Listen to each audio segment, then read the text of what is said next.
Welcome to the Gita in Action podcast. My name is Radha Priti, and I am here with a family of seekers. We are studying the Bhagavad Gita, and we are coming to the end of the second chapter. I think maybe just today and one more day, and then we'll finish up the second chapter. So that's exciting. And then we'll have our summary by Chaitanya Charan Prabhu. So have that to look forward to. If you want to join us, visit our Instagram, Seekers Quest 108. Check out our bio. In our link tree, you can join our WhatsApp group. And from there, you'll get all the updates and Zoom links. If you don't follow us on Instagram, please follow us on Instagram too. And let's all stay connected in studying this great, ancient, relevant literature together.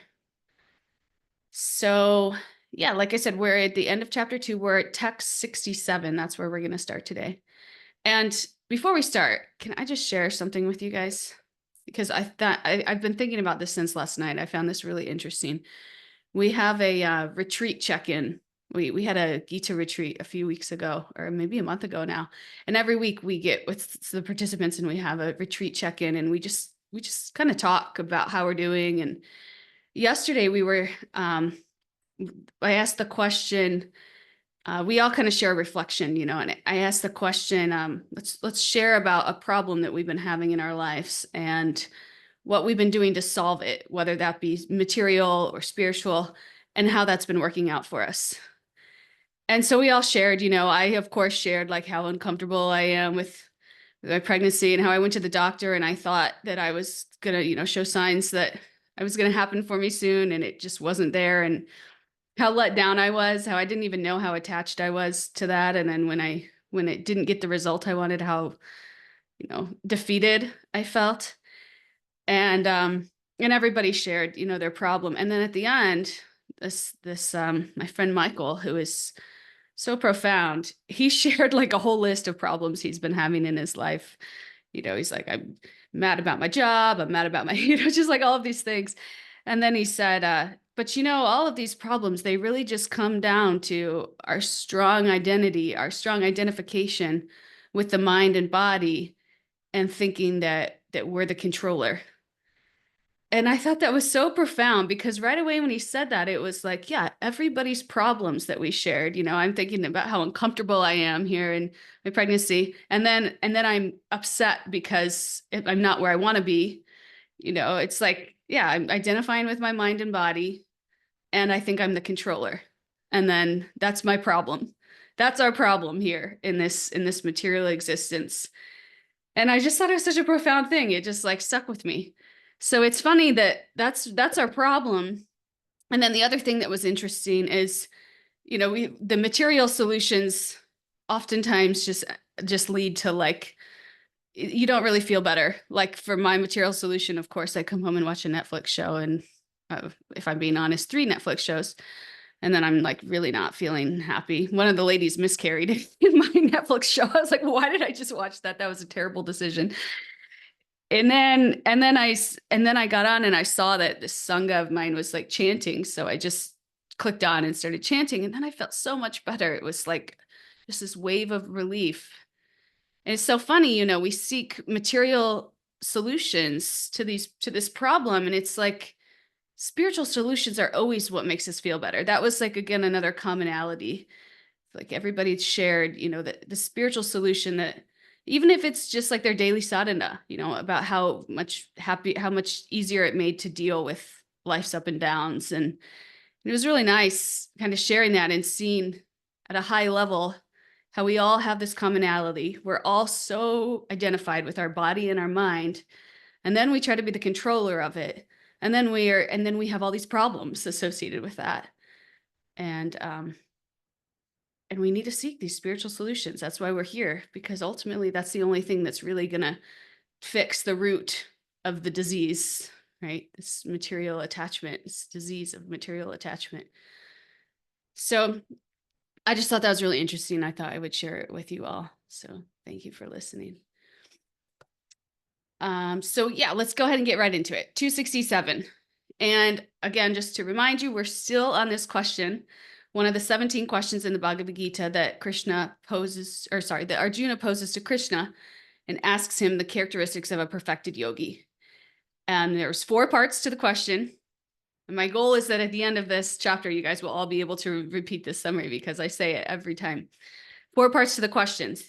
How does a perfected yogi or a realized, self-realized person engage their senses? How do they restrain their senses? What are their key characteristics? And how do they respond to life's ups and downs? And so Krishna is answering Arjuna's question part by part. And we're still in the part of how a realized person engages their senses. That's what we're studying right now. Actually, that's what's going to take us home here. This is the last part of the question that Krishna is answering. And so that's what we're focusing on today, mostly, is understanding how a self-realized person engages their senses.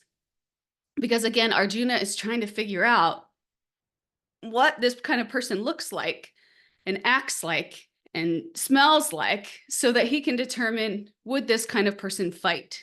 Because he knows that, he wants to aspire to be of that caliber, but he's still confused about whether somebody of that caliber would fight. So he's trying to understand, and that's why he asked this question and what he's kind of trying to take in from this question. So 267 is where we're starting. Scroll way down and sharing my screen here. 267. As a strong wind sweeps away a boat on the water, even one of the roaming senses on which the mind focuses can carry away a man's intelligence. This is a nice verse. So it's saying here, if we're disconnected from source, then we have dysfunctional intelligence. And this is so interesting because in our lives today, in our everyday culture and lives, this word intelligence, we think of somebody, a nerd or like a scientist or somebody that has a lot of intelligence. Maybe they're good with their words. Maybe they're really quick and witty. That's what we associate with intelligence. And that is those are all forms of intelligence.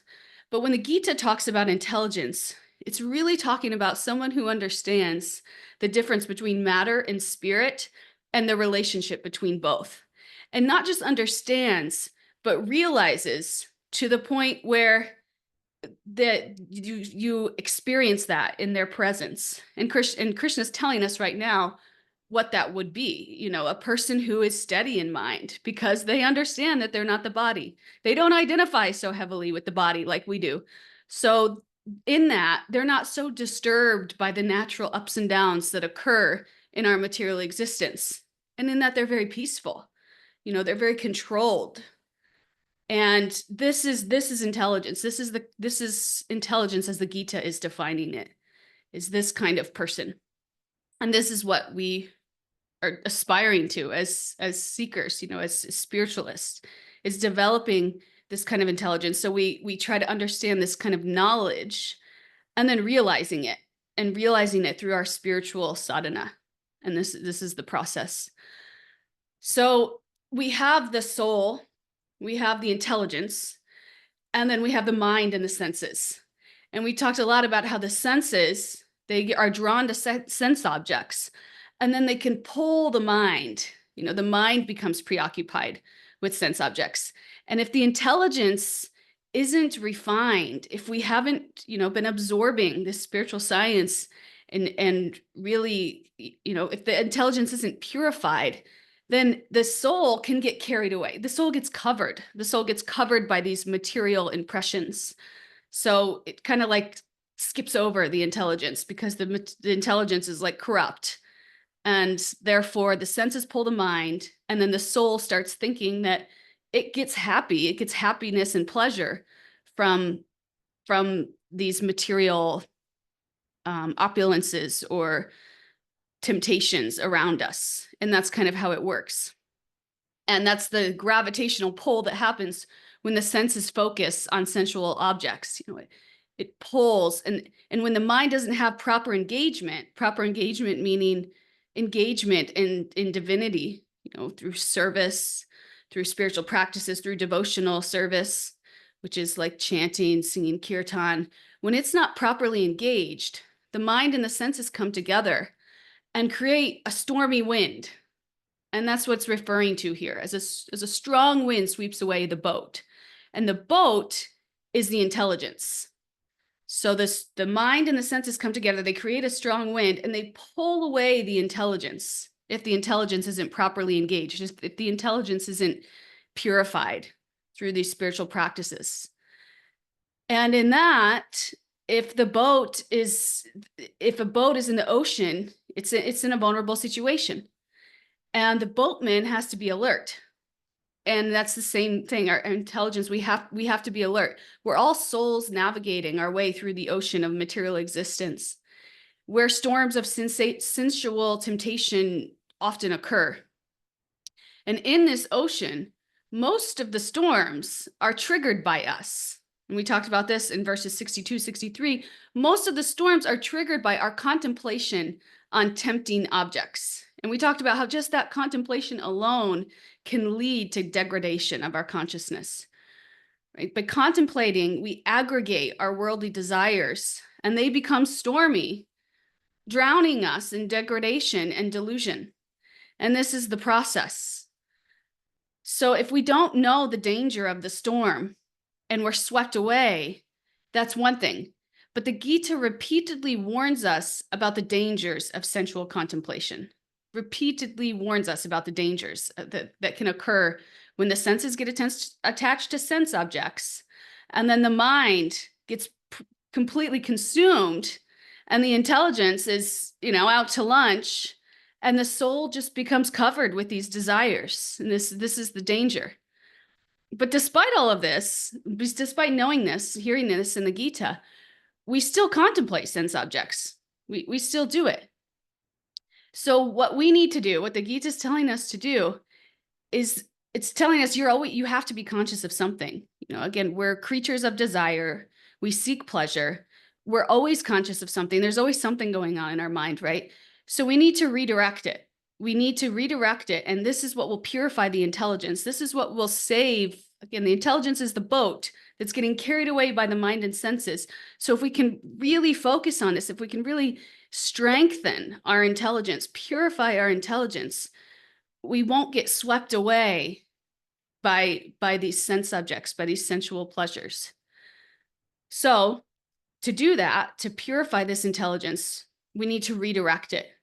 The more time that we can spend in spiritual practices, in service to divinity, the more we can purify and strengthen the intelligence. And we do this, again, we've talked about our daily sadhana. We get up in the morning, maybe the first thing we do is meditate for 10 minutes, chant God's names for 10 minutes. We talked about that last night that's what a lot of people were doing and finding it so effective, just chanting God's names. Whatever your conception of God is, chanting his names for 10 minutes, listening to spiritual music, kirtan. You get into the routine of this. Every morning you wake up so that when you're stuck in a rut, when you're in one of these difficult situations, when you get home from the doctor and you're upset because you're not showing signs of coming close to labor, you don't turn on the TV. You sit and you chant God's names because you've kind of developed that kind of attachment. You've kind of, you're at that place where that's what you reach for. That's your comfort. Right? We talked about what we reach for when we're in a discomfort, when we're not happy, when we're in an uncomfortable situation. What are we reaching for? Well, we have to train ourselves to reach for divinity. And we do this by sprinkling it in throughout our day. Maybe a little bit in the morning, maybe those breaks at work. We do something, we check in with our sanghas. This association is so strong. Conversations with like-minded people, we study the scripture. Maybe you just read a verse or two in the Gita and a purport. Even if you don't really understand it, maybe just spend 10 minutes reading something uplifting. We get into the routine so that then when we're at that low point, we can train ourselves to reach for that. And this is, again, it's a process, just like everything else. This isn't like, oh, okay, I got it. Now I'm going to do it. And now I realize this and now I'm there. No, it's not something that can be developed overnight. We have to start small. And maybe it's just making one higher decision at a time. Usually when you would maybe pour a drink, maybe you're going to work out. And then when you get home from working out, then maybe you're feeling good enough that you're like, okay, now I think I could pick up a scripture and read for 10 minutes. Just make one better decision than you would have made before. And in that, we'll get there, right? If we're keeping our eye on the goal. And we don't get frustrated with ourselves with where we are. And we don't let one bad decision then turn into 10 bad decisions. We correct. We say, okay, that maybe wasn't the best way to handle it. I'm going to make one better decision. I'm going to upgrade my decisions by one. I'm going to go for a walk instead of yelling at my spouse. And then when I get home from that walk, then maybe I'll be ready to connect. Maybe not. And then in that, maybe I can just make one better decision, one level up.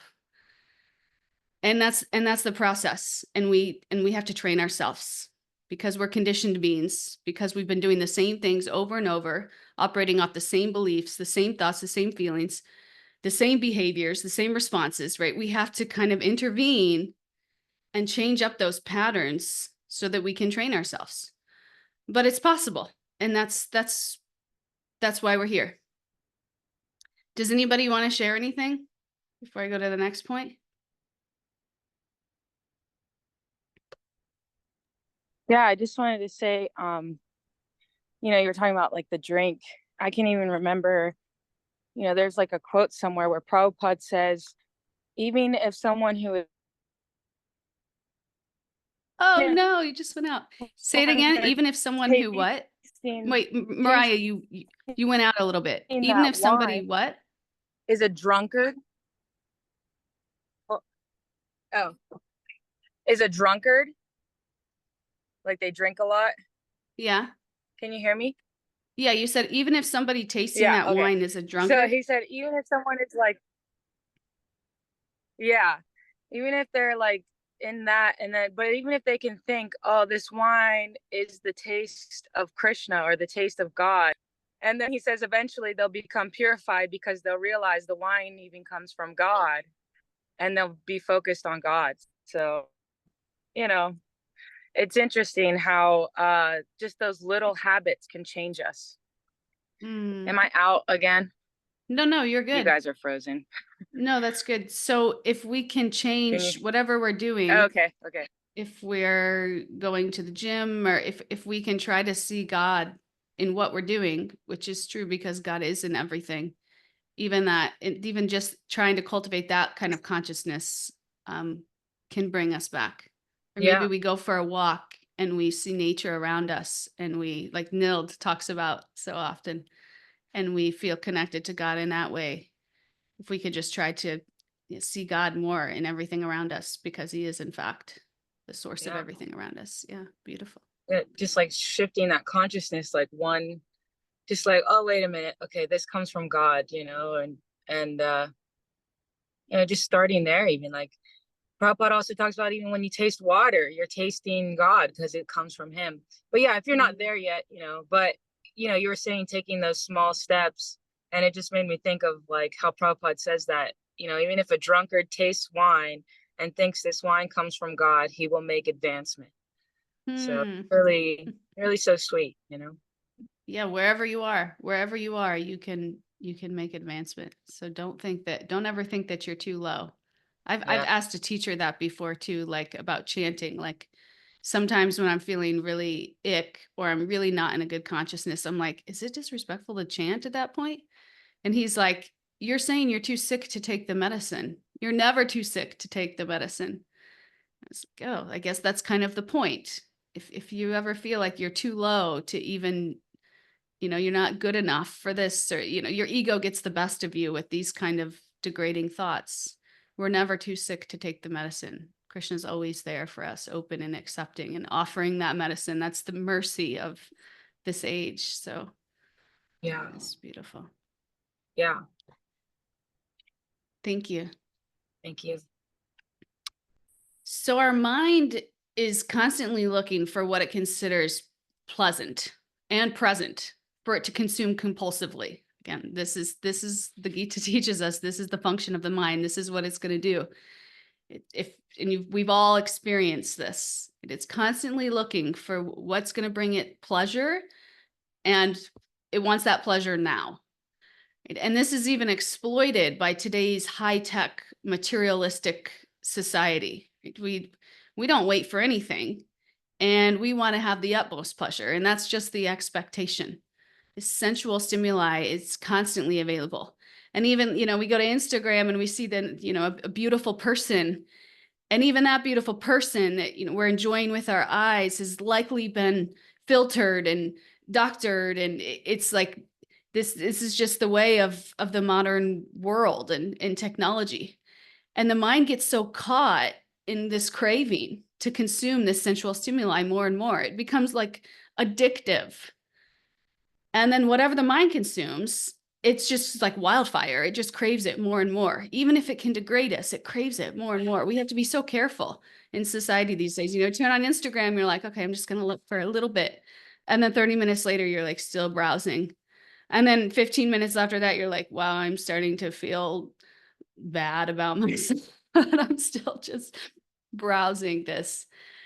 And so the Gita cautions us that whatever our senses perceive, if the mind finds that attractive, right? Because we have this row, we have the soul, we have the intelligence, the mind, the senses, sense objects. Whatever the senses are perceiving, if the mind finds that attractive, it downs our intelligence and drags us into indulgence.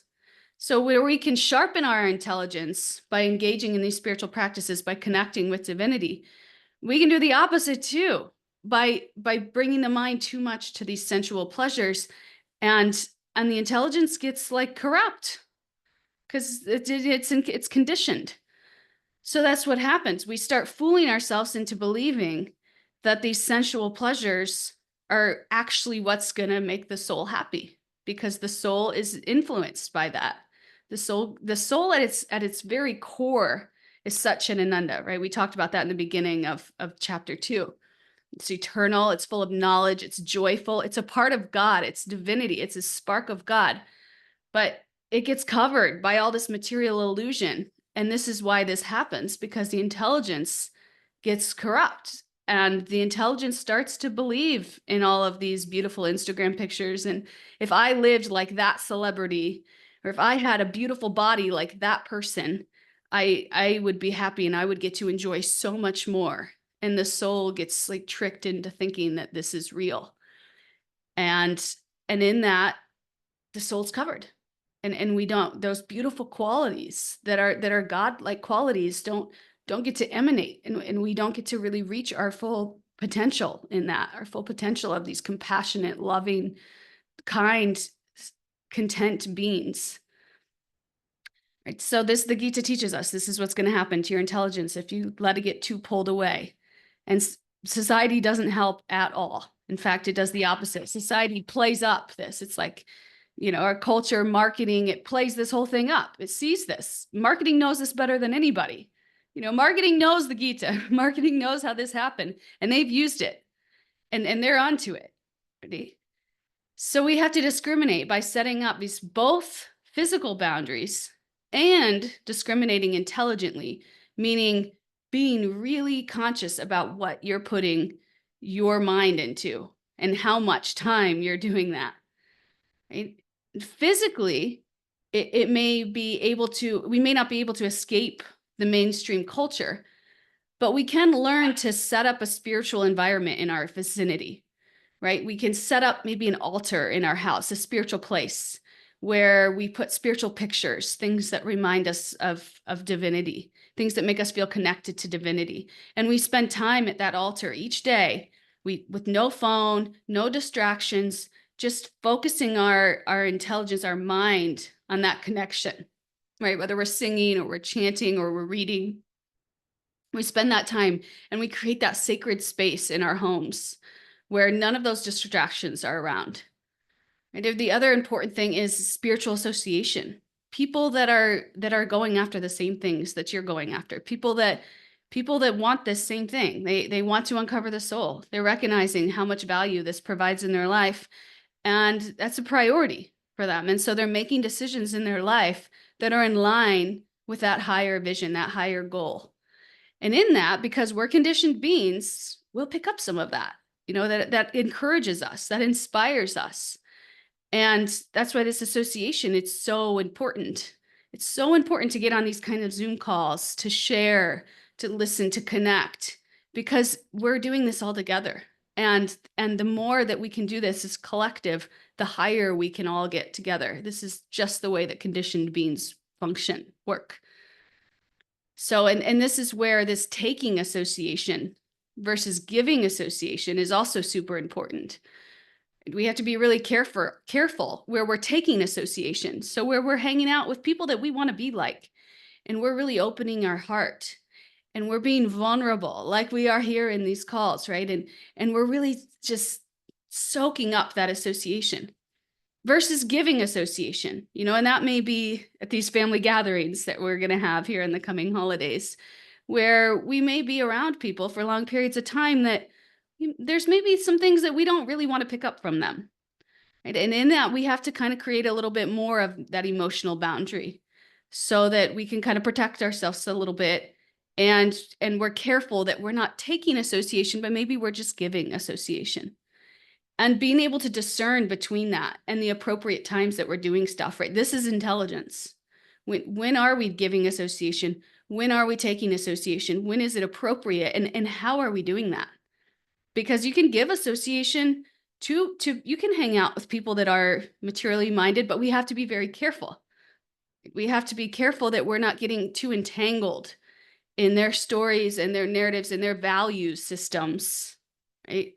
Such that it's affecting us and our intelligence, because we know that we're conditioned beings, and the intelligence, it can be taken over. It can be so heavily influenced.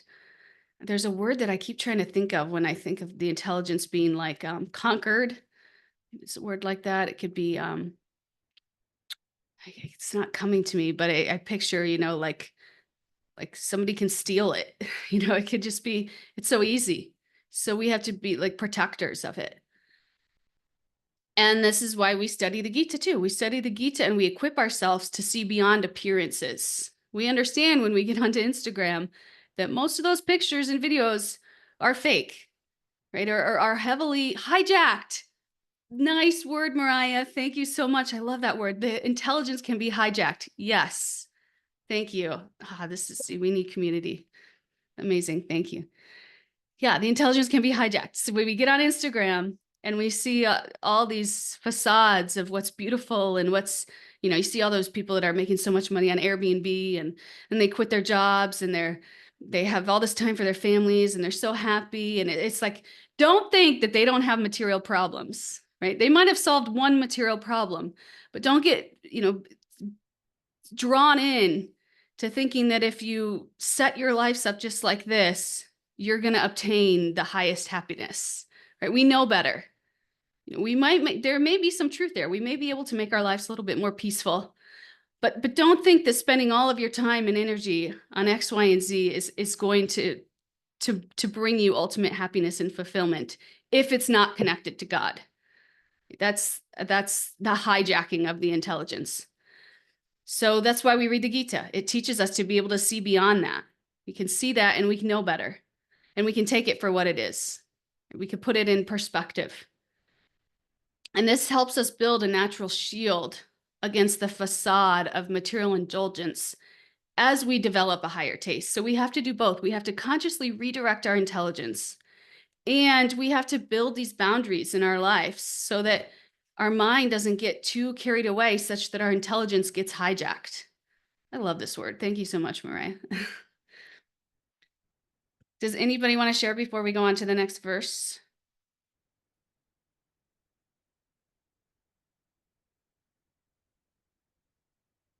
Neil, do you want to share? You're on mute, my friend. Yeah, you were just talking about association and being with people and giving off their vibes and receiving them a bit. And what I was feeling was that my soul is reaching out to you and your baby, and I just felt like it was so powerful, that connection. And I think I feel that connection on the calls with this group every time. My heart feels it. I don't always fully. I'm not, I'm on a level here somewhere, but I'm just my heart is so full, and I'm just sending you and all here. Just soul is right out there, and I don't know. I'm just it's so weird. I just feel your your child in my heart. I've never been a mother, obviously, but feeling motherly towards Mm, you. Um, wow.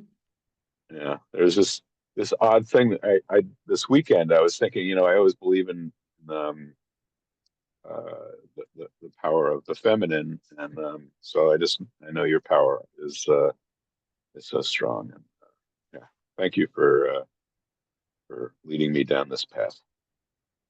Oh, thank you so much for sharing. I feel like we're all walking it together, and I feel that same connection to each and every one of you. I'd love to hear your stories and your shares, and I'd feel that same way. We're just here lifting each other up, walking through this journey together, and it's so important. It's so important to come here and to have that recharge. And I think it fuels all of us. So thank you for sharing that. And there were lots of hearts going off on the chat when you were or on the board when you were sharing that. So I think it's felt by everybody. But yeah, and hopefully we can all remember that when we're sitting at our holiday tables. Maybe maybe you guys are luckier than I. You're sitting at your holiday tables and struggling to not give in to that, temptation to fight with a sibling, or to, uncover that old narrative and turn into your old selves, right? Who does that? Like starts acting like you did when you were 10 years old, or responding to something in that way, right? Let's try to keep this standard, keep this caliber, keep this high. Be really careful where we're giving association and where we're taking it. And that's a conscious decision. That's a conscious decision. And we'll all get better at it as we spend more time together and absorbed in this wisdom and in our spiritual practices. So thank you. Thanks for sharing that. So we'll move on to 268. 268 says, "Therefore, O mighty armed, one whose senses are restrained from their objects is certainly of steady intelligence." So this is saying while we are working, we ensure that the senses are purposefully engaged and not mindlessly wandering. In this way, we won't get carried away. So remember, it's a twofold approach. And this is really what we've been talking about throughout this whole question. The whole response to this question, it always comes back to this twofold approach that we have to create boundaries in our life to protect our mind from getting too carried away, right? We don't want that vehicle to get too pulled off the side of the road. So we really have to create those boundaries, and we have to constantly redirect our consciousness. And by redirecting that consciousness, we're building our intelligence. We're building this knowledge that we're not the mind and the body. We don't need to overly identify with the mind and the body. We are in fact a soul, a divine creature of God. We're part and parcel of God.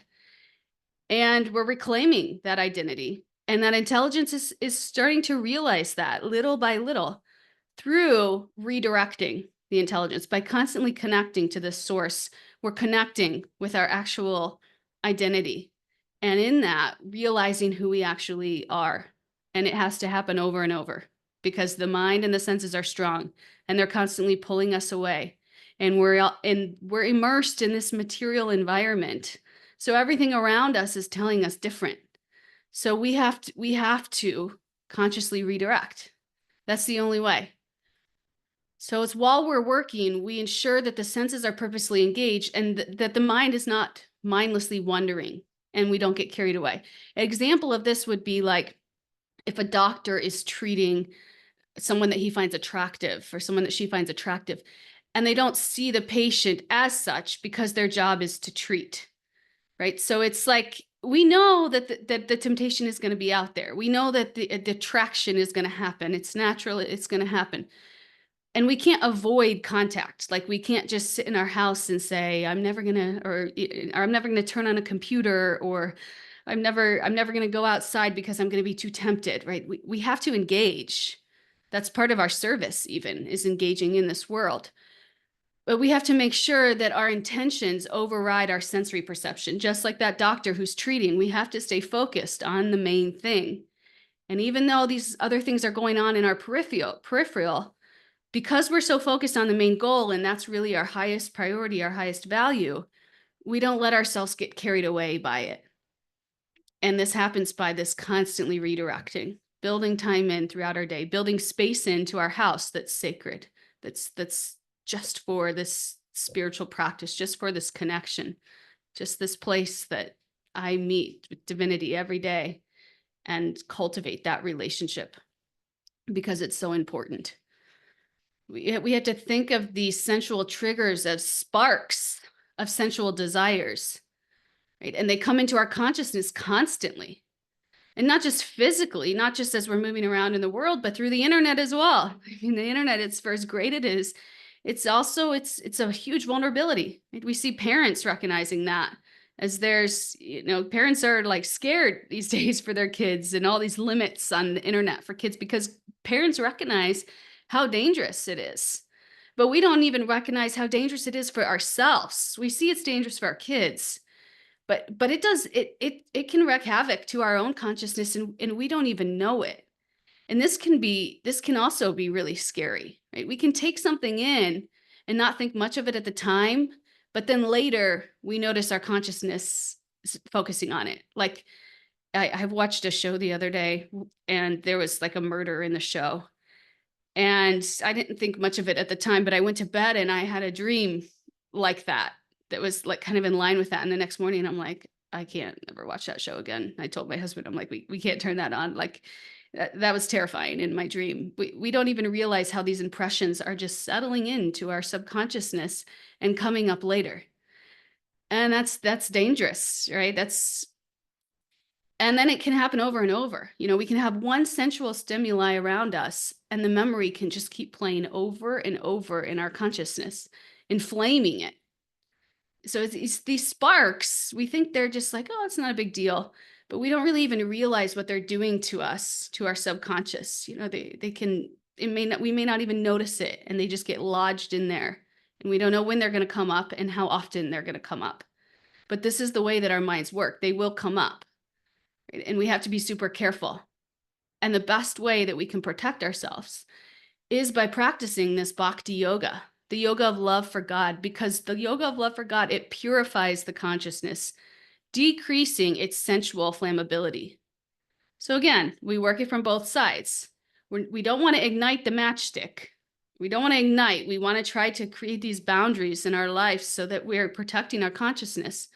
But at the same time, we can coat our consciousness with this anti-flammable material so that it doesn't blow up for all these sensual stimuli, right? And this anti-flammable material is spiritual practices, right? Because the more that we're focused and connected, the less noise that we're going to experience in our lives.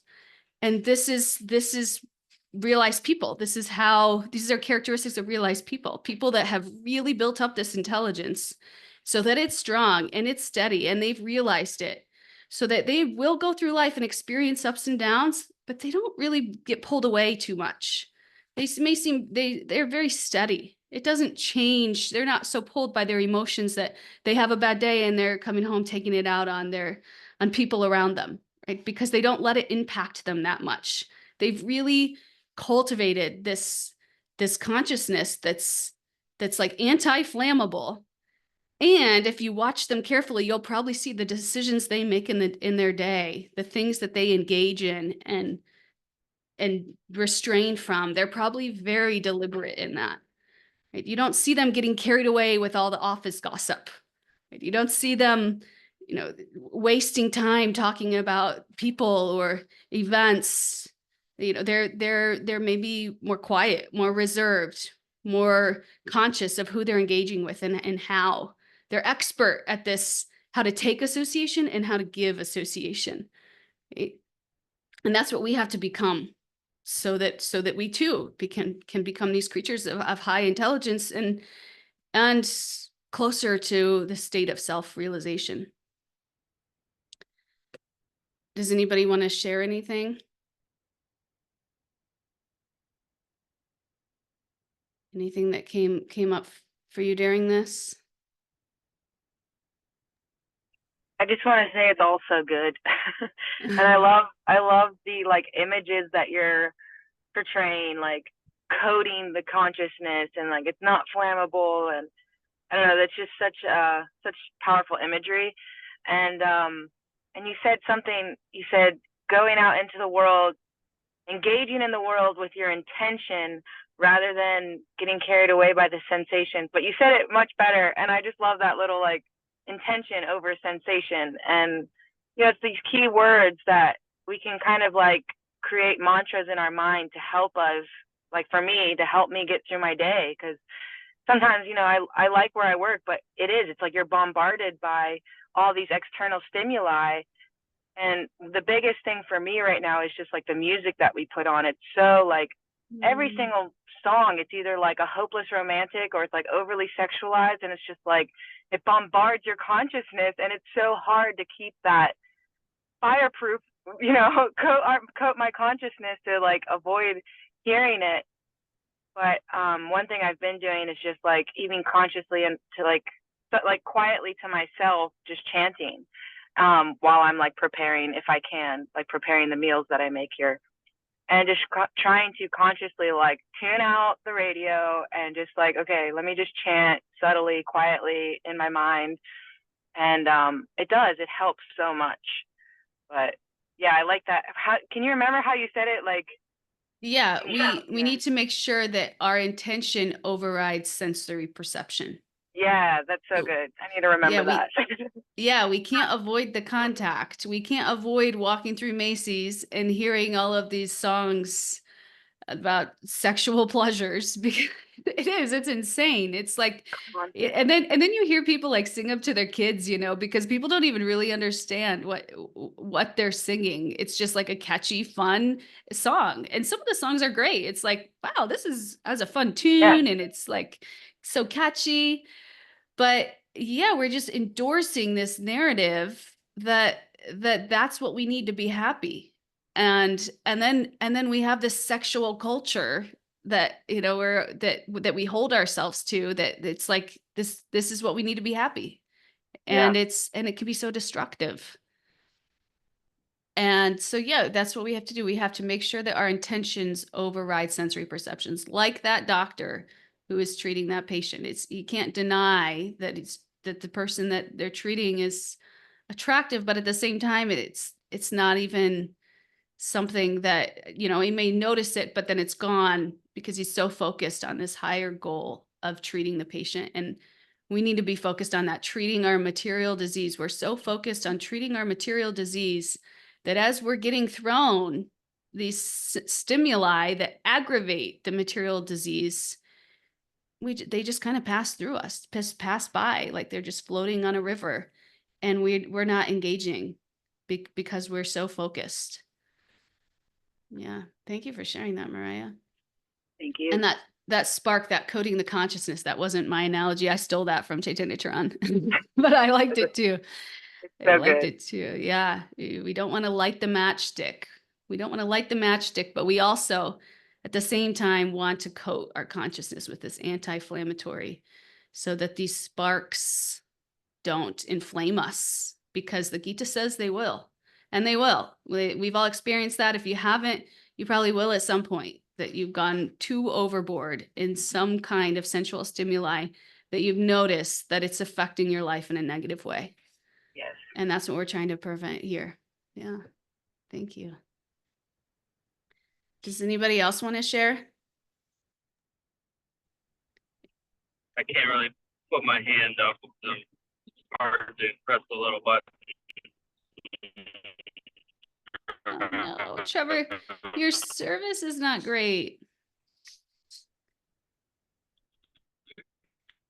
We can't hear you that well. It's like breaking Is my up. connection good? Aw, we miss you, Okay. Trevor. I'd love to hear what you have to say. Maybe if your service gets better in a couple minutes. I probably won't go on to the next verse because there's a lot with it and I want to do it justice. So I might wait to open up with it the next time.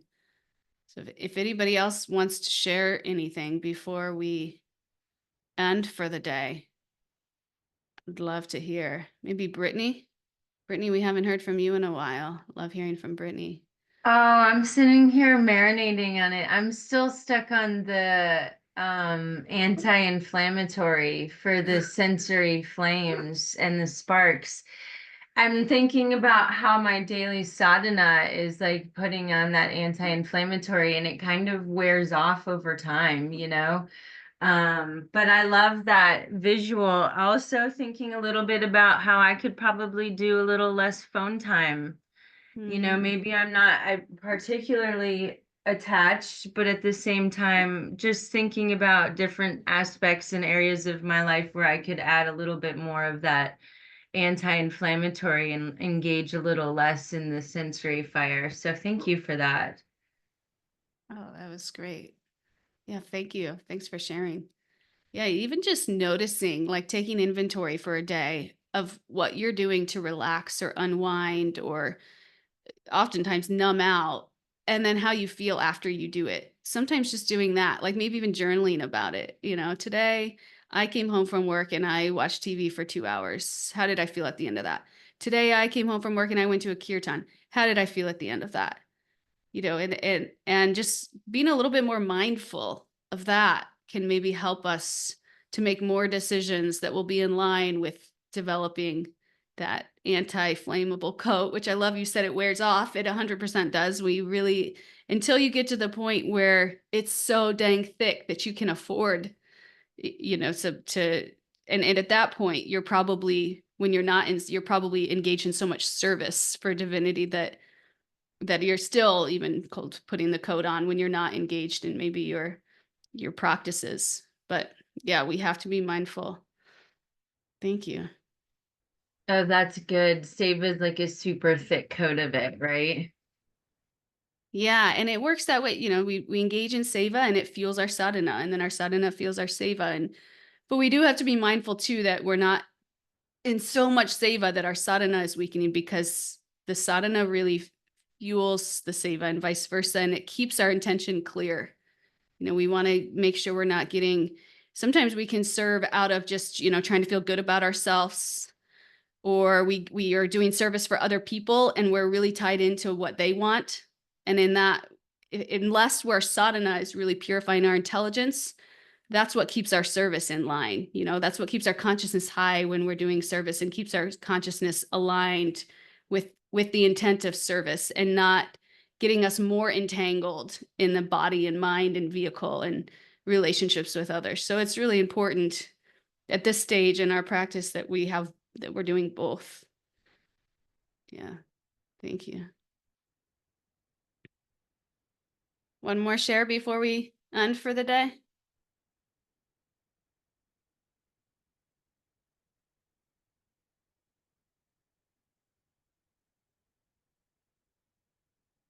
Okay, team. Well, thank you so much for coming. It's so wonderful to see you all. And we'll see you Monday, assuming that I'm still in this place. So there'll be updates on the thread for sure. So keep your eye open. Thank you all. So nice to see you. And have a wonderful weekend. Do something to thicken that coat. Haribol. Hare Hi, Krishna. Have a great Thank day, you, everybody. Radha. Thank you.